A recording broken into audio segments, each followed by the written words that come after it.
Welcome to Telugu capital TV. నేను మీ advocate Sasikanth. ఇవాళ నాతో మా కొలీగ్ అడ్వకేట్ శ్వేత గారు ఉన్నారు. నమస్తే మేడం. నమస్తే సార్. మేడం, ఇది డైవర్స్ అప్లై చేసినప్పుడు ఎంత కోపంగా ఉంటుంది అంటే ఒకళ్ళ మీద ఒకళ్ళకి. కొన్ని కేసెస్లో పిటిషనర్ డైవర్స్ ఇస్తున్నారు, రెస్పాండెంట్ డైవర్స్ తీసుకుంటున్నారు. పిటిషనర్ కోర్టుకి వెళ్ళినప్పుడల్లా ఒక కేసు చూస్తాం జరిగింది. అది మీ మాటలో చెప్పండి. The Jammu and Kashmir and Ladakh హైకోర్టులో ఇటీవల ఒక రివ్యూ పిటిషన్ వచ్చింది సార్. ఒక అతను ఫైల్ చేశాడు. అయితే లోవర్ కోర్టులో ఏదైతే ప్రిన్సిపల్ కోర్టులో ఆయనకి డిస్మిస్ ఆర్డర్ వచ్చింది డివోర్స్ అప్లై చేసినప్పుడు.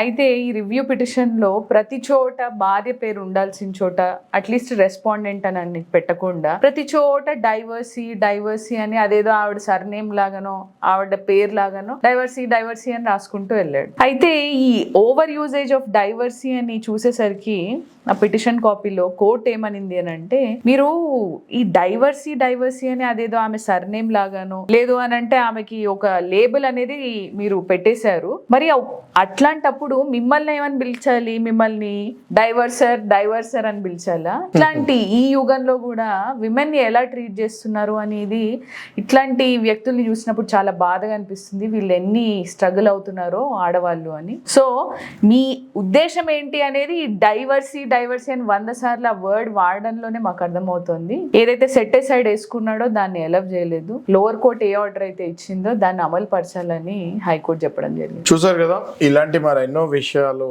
ఎంతో లీగల్ అవేర్నెస్ మీరు పెంచుకోవాలనుకుంటే దయచేసి సబ్స్క్రైబ్ చేయండి, మీ ఫ్రెండ్స్కి కూడా షేర్ చేయండి. Thank you.